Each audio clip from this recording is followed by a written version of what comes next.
না স্কিপ করবেন না। আজকে নিয়ে চলে এসেছি একটা ট্রেন্ডিং রেসিপি, কুরকুরে চিকেন। বেশ কয়েকদিন ধরেই ট্রেন্ডিংয়ে চলছে এই কুরকুরে চিকেনটা। তো আজকে আমরা সেটাই বানাবো।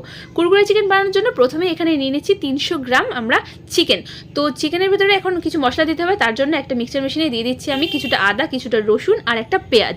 তো রসুনটা আমি অল্প দিয়েছি কারণ রসুনের দাম আকাশ ছোঁয়া। আপনারা যদি কোটিপতি হন তাহলে একটু বেশি নিতে পারেন। তারপরে বাকি মশলার ভিতরে রয়েছে হলুদ গুঁড়ো, জিরে গুঁড়ো, লঙ্কার গুঁড়ো আর ধনে গুঁড়ো, তার সঙ্গে কাশ্মীরি লঙ্কার গুঁড়ো, একটু গোলমরিচ আর একটু লবণ আর সাদা তেল দিয়ে ভালোভাবে মাখিয়ে নিলাম। তারপরে একটা ডিম নিয়ে লবণ দিয়ে ফাটিয়ে দিলাম আর 2 প্যাকেট কুরকুরে নিয়েছি 5 টাকা দামের। সেটাকে হাত দিয়ে ক্রাশ করতে গেছিলাম কিন্তু শীতকালে পারলাম না, তার জন্য হামালদিস্তা দিয়ে ক্রাশ করে নিলাম।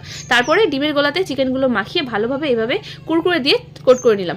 1 মিনিটে এত কিছু বলা যায় নাকি বাবা। তারপরে কুরকুরে কম পড়ে গেছিলো, কিছু চিকেন বেশি ছিল, তার জন্য বাড়িতে ছিল টোস্ট বিস্কুট, সেটা দিয়েই বাকি চিকেনগুলোকে কোট করে নিলাম ভালোভাবে। তো তারপরে সব কিছুকে ভালোভাবে ভেজে নিচ্ছি আর একটা কুরকুরের প্যাকেট নিয়ে সেটাকে ভালোভাবে স্টাইল করে সাজিয়ে নিলাম। আর এখন খেয়ে নিচ্ছি, দুটোই দারুণ টেস্টি হয়েছিল। ভালো লাগলে